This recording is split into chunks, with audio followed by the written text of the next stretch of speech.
Salut les cathos, j'espère que vous allez bien.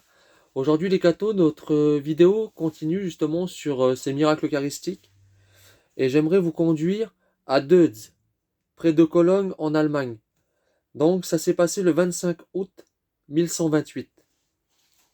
Pendant les premières heures de la nuit, un incendie se déclara tout à coup dans la petite ville de Deutz, située en face de Cologne, sur la rive du Rhin, et célèbre par son monastère dont le savant Rupert était alors abbé.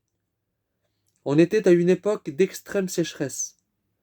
Poussée par un vent impétueux, la flamme fit en peu de temps d'effrayants ravages, courant de maison en maison, alimentée par les monceaux de gerbes qu'on venait, après la moisson, d'entasser dans les granges.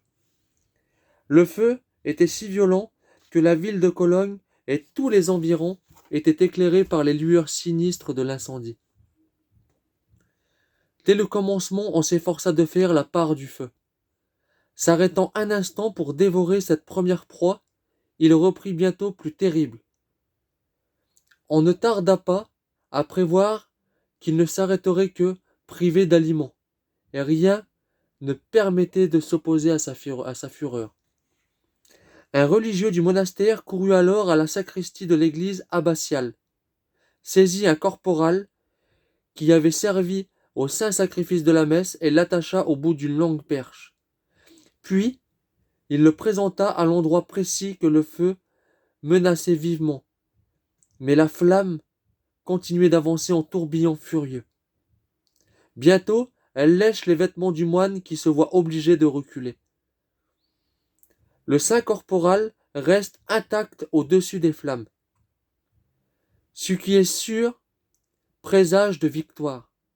Le religieux détache alors le corporal et le lance au plus haut qu'il peut au milieu des tourbillons embrasés. Mais à peine il est tombé au milieu du brasier qu'une force mystérieuse le soulève sans qu'aucune étincelle ait osé l'entamer.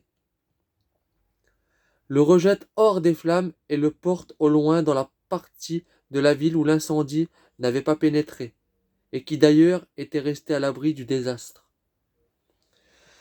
La puissance du Saint-Sacrement se manifesta encore sur un autre point de la ville en feu. La basilique de Saint-Urbain avait été entièrement consumée. À peine les 4 murs calcinés et noircis restaient-ils encore au milieu d'un tas de décombres fumants, comme l'abbé Rupert entrait, vers la fin du sinistre, dans son couvent miraculeusement sauvé, il vit accourir le curé de la paroisse, nommé Étienne, proclamant le miracle qu'il venait de se produire dans la basilique. Dans l'épaisseur du mur, près de l'autel, se trouvait un tabernacle en planches, muni d'une petite porte fermée à clé. C'est là que l'on conservait d'ordinaire, dans un ciboire ou coffret en bois précieux, le corps sacré du Seigneur. Avec le ciboire se trouvaient aussi plusieurs objets servant aux cérémonies saintes. Un autre ciboire rempli d'hosties non consacrées, 2 burettes, un encensoir, des chandeliers et quelques linges d'autel. Quand l'incendie, déjà maître de presque la ville, de toute la ville, s'abattit sur la basilique, ce fut un spectacle lamentable. Pendant que les cloches sonnaient l'alarme, les tours du clocher, minées par les flammes, s'écroulèrent sur le toit déjà en feu. Et sous la chute des poutres embrasées, les voûtes s'effondrèrent avec fracas. La basilique fut ainsi remplie de matériaux enflammés, et le tabernacle de bois fut consumé en un clin d'œil. Peu à peu, l'incendie resserré entre les murailles s'épaissa, faute d'aliments. Le curé se fraya aussitôt un passage à travers les débris à peine éteints et courut jusqu'au sanctuaire. Le cœur pris de remords, car au commencement du désastre, tous préoccupés de sauver les richesses et les meubles précieux de son église, il avait oublié d'emporter la sainte Eucharistie. Et il pensa que les flammes avaient consumé, comme tout le reste, le Saint-Sacrement. Avec une ardeur fiévreuse, il écarta les décombres, remua les cendres, encore brûlantes, et dégagea l'entrée de l'alcôve. Le tabernacle, hélas, avait complètement disparu. Les divers objets qu'on y avait enfermés n'étaient plus un monceau de cendres. Mais ô merveille! Intact et parfaitement conservé par ces tristes ruines, et sans le moindre trace du feu, le ciboire était là, avec son précieux dépôt.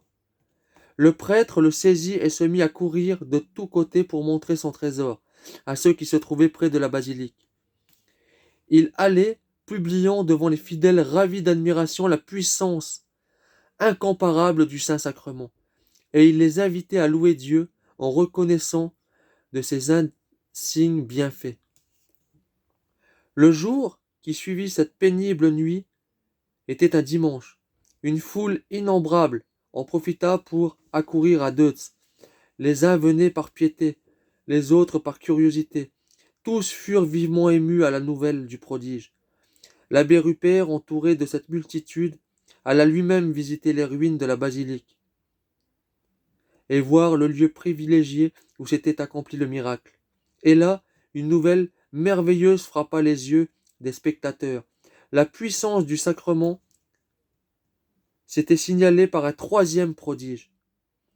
Car alors que les énormes pierres qui autrefois soutenaient l'autel gisaient maintenant à terre, fendues et brisées par la chute des voûtes et par la violence du feu, l'autel même n'avait souffert d'aucune altération et demeurait tout entier. On contempla longtemps ces merveilles, restait à louer Dieu, qui seul avait pu les produire. Pour quelques heures, et on oublia donc tant de ruines et les pertes immenses causées par l'incendie, pour ne penser qu'à célébrer les admirables manifestations de la puissance divine. Le corps du Seigneur fut porté à travers les ruines, les rues de la ville. C'était un triomphe. Aux yeux de l'abbé Rupert, le corporal et le ciboire, contenant les hosties miraculeuses, sauvées, étaient les plus précieuses des reliques. Il les transporta solennellement au grand autel de l'église abbatiale et, sur le tabernacle, il fit graver en latin cette inscription. Ici se trouve le corps du Seigneur qui, renfermé dans le ciboire, a triomphé des flammes. Voilà les cathos, j'espère vraiment que cette vidéo du miracle eucharistique vous a plu. J'aimerais juste dire un petit mot par rapport à ça, quelque chose qui a vraiment touché mon cœur à travers cette lecture. C'est regarder le jour qui suivit cette pénible nuit était un dimanche. Aujourd'hui, le dimanche, nous aussi, nous nous levons pour aller à la Sainte Messe. Nous aussi, nous nous levons pour aller chercher notre trésor le plus précieux, le Christ Eucharistie. Et si ces flammes, dans ce miracle, n'ont pas réussi à consumer